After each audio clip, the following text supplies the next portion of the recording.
Hi, my name's Graham. Welcome to our YouTube channel. We are a family of 5. It's myself, my wife and our 3 beautiful children. We live here in South Herefordshire and we're trying to lead a more sustainable life, and we're hoping to film some of that journey and share it with you. So, welcome. First things first is we're going to try and put up a polytunnel. It's going to be an interesting challenge. Haven't done that before. I've got the instructions, I've got the polytunnel, off we go. Our first option for the polytunnel site's here. This is just the ground sheet that goes underneath it and stops the weeds growing through. So we're just putting it out, try and figure out where the thing should go. This site's pretty good in so much as, well, you can't really see, but from the house over there, this is reasonably well hidden.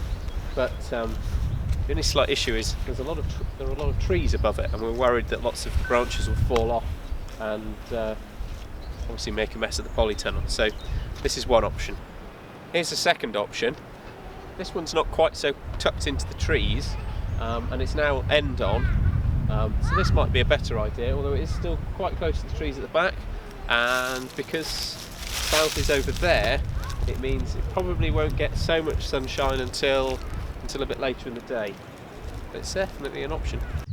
After much deliberation, we finally decided on the location for our polytunnel. I think we've got it right. And these things are pretty hard to move afterwards. Essentially, you've got to redo the whole thing completely. So I'm hoping we've got it right.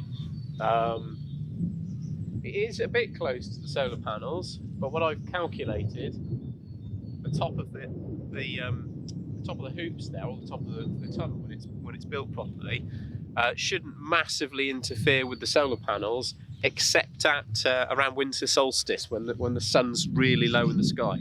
The rest of the time we should be far enough away from the panels for it to be okay. So with this particular tunnel, we've got these ground stakes with like a little screw on the bottom. So each of them has been very carefully plotted out and measured, and then you screw them down to this point here, give or take, and then the hoops slot in over the top of those, and that should give us a really firm anchor into the ground, because it does get a bit windy around here. We've also gone for the option of slightly thicker pipes, again for better protection against the wind. I have to get on now and screw these all down to the right level in the ground, make sure they're all right, they're all the same height, and then we should be able to build the rest of the tunnel.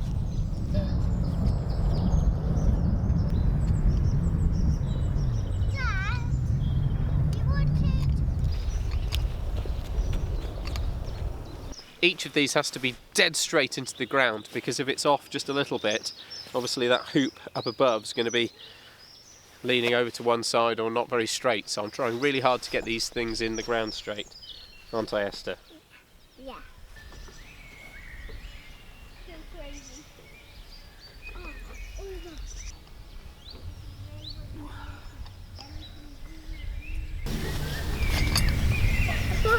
Quick update on the polytunnel build.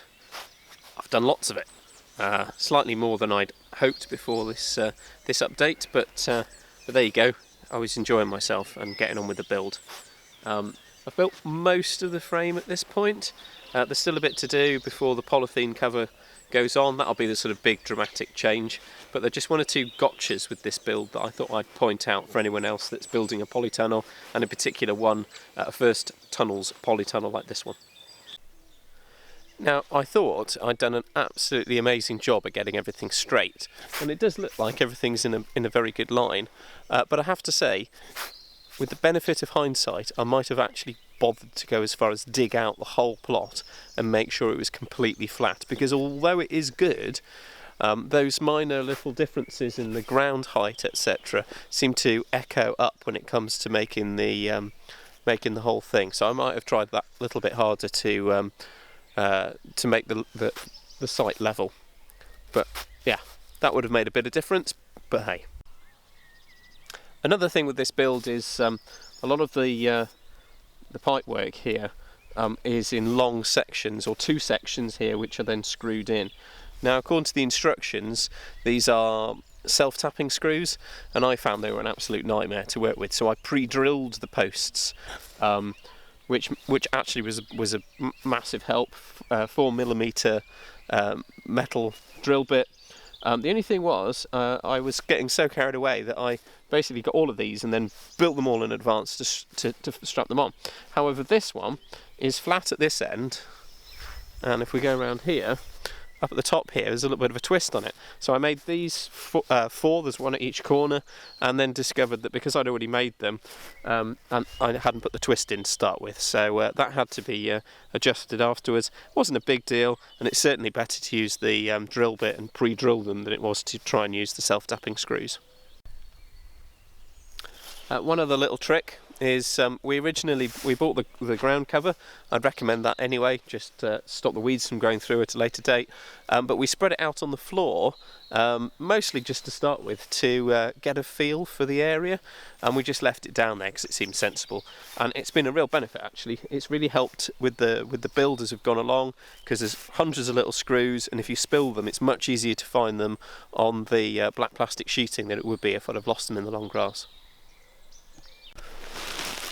One thing I hadn't quite reckoned on when we ordered this thing was the amount of screws and bits that go together. Clearly there's a lot of pieces to this and they all need screwing and attaching and what have you. But I was kind of, as I was going along, measuring my progress by how full the bags of bits was as I went along, and you can still see there's loads left, absolutely loads, and I'm not quite sure how many we're going to have left over, but I suspect the answer is quite a few. So don't be worried if you're putting loads of effort in and you've got loads of bits left, because well, either they're all going to get used up at the end, lots of nails, or I've got lots of leftovers. Another good tip is to not underestimate the usefulness of string. There's all sorts of bits and points at the project when you're trying to get everything lined up, and tying a bit of string from one end to the other is a massive benefit. So get yourself some string. This is actually some paracord, which is cheap and cheerful, but yeah, really big help. String.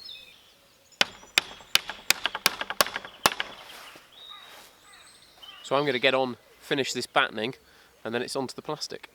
So another quick update on the Polytunnel build.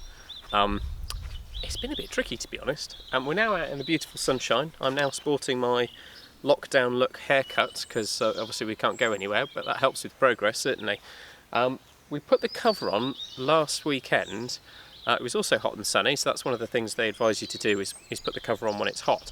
However, the mistake we made was we put the cover on while it was hot, but the cover itself wasn't hot because we'd only just got it out of the garage. So it didn't really work very well, and it's not very tight. You can see it's still quite baggy. Here, it wasn't when we put it on, but it is now because the film's heated up quite a lot and it's gone baggy. So yesterday, over at the other side, we actually took all the battening off around the door. Took a bit of a risk, took the battening off and then stretched it, and actually managed to bring it all in another couple of inches. And we're going to try the same trick again. Today at this end, and hopefully get both ends a lot tighter before we push the side rails down, and then it'll all be done. But there's been a couple of things I'll also show you that we've picked up along the way, which if you're building your own tunnel might really help. So one of the things you do before you put the film on is to put this heatproof tape on all the metal bits, which we did. That was no problem at all. And looking down, you know, I obviously worked out where I thought the film would go when we put the tape on all the metal bits. However, what we didn't appreciate is that when you pull this thing tight, it doesn't actually go completely flush. What it actually does is it kind of sinks in places. So we missed out tape on a couple of spots, like here, where it's actually behind the point of the film, or where we thought it would be, but actually you still need it there, and down at the other end of the bar and a couple of other places. So a good tip, you actually need to put a bit more tape on, or put it in more places than you might have thought. So another gotcha to watch out for is little corner points like this. This is the aluminium rail, and this is used to push down the polythene and make it really tight. We'd been very careful and we chopped the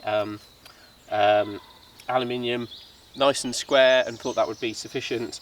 There wasn't any particularly sharp points, but as it turns out it doesn't matter. Just having a corner here is enough for the film or the polythene to tear ever so slightly. So given that we redid this end, this is the end we redid yesterday, actually put just some gaffer tape on the corners just to soften it up a little bit, and because we've retightened it, actually it's moved, but there is a little bit of a tear there. We've patched up with repair tape. It's a bit disappointing, to be honest, to have to have patched it already before we even really started using it, but yeah, hopefully that tip will save you tearing your film. So there, basically anywhere where there's any sharp bits of metal, I'd recommend putting some tape or something on it to reduce the impact, or the likelihood of tearing the polythene. So here's the end we redid. We've done this already. So actually pull these battens off already, and then really pull it down. We have taken the opportunities to do a much neater job of the pleating on this side, and you can see how far we've got it. Maybe that the hand inside. There's the original holes. There are the original holes for the nails. So we've stretched it that much further, doing it the second time round.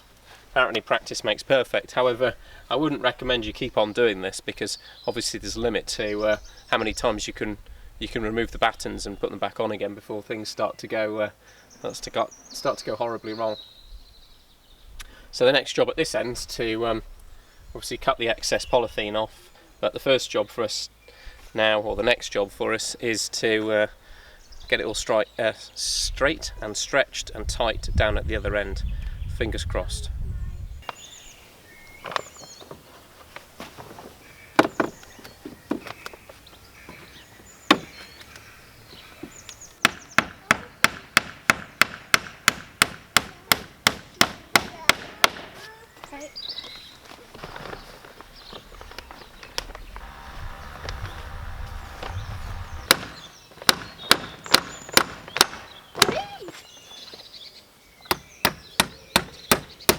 What we found, as the lovely Sophie is demonstrating, is that it's easiest to get the bottom bit square, and then we just use a clamp to hold them tight, and then pleat upwards from there, and then nail it back down again. Might not be the best way, but that's the way we're doing it. So the other thing we found is a little tip. Here I am inside the polytunnel. Sophie's going to nail that one in. She's going to nail it through the pleats, and we found the best place to pull is here on the top of the pleat from the inside, which is unfortunately the hottest place to be, but never mind. So I'm going to pull now, and Sophie's going to hopefully nail it in. Okay.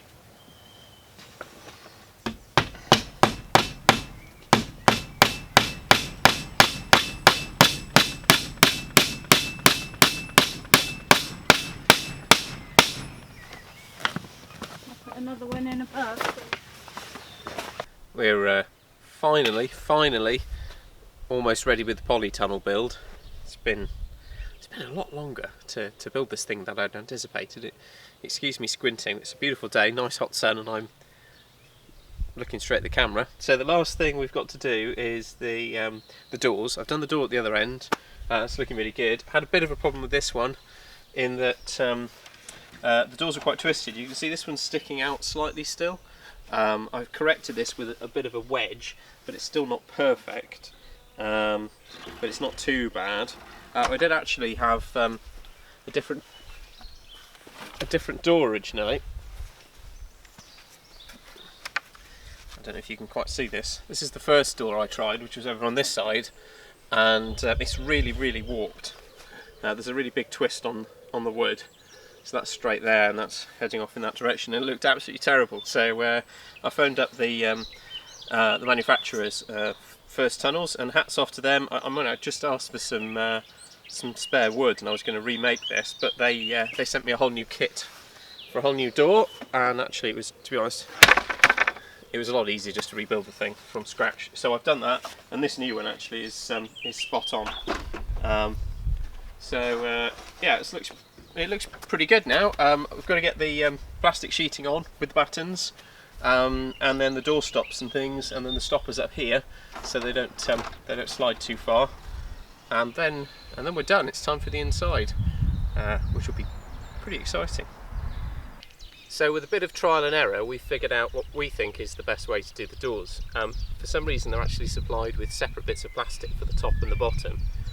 which doesn't make a whole lot of sense. It's a lot easier to do it with one large piece of plastic, and there's plenty left as leftovers that cut off around the sides, so you should have plenty of plastic.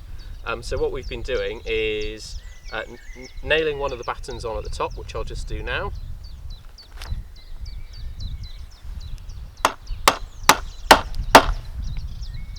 Robin, could I have another nail, please?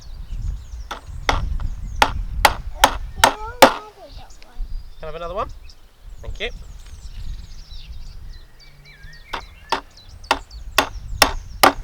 So the trick we found at the other end is to roll the sheeting up and then use one of the existing battens to then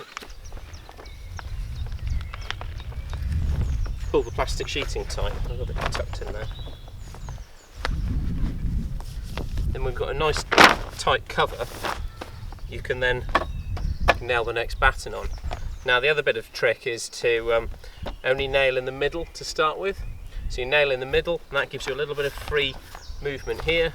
So when you stretch the two side ones out using exactly the same technique, so one bit of batten used rolled in the plastic to pull it tight, and then another one on the top to nail it down, you should end up with a nice tight cover like this one over here.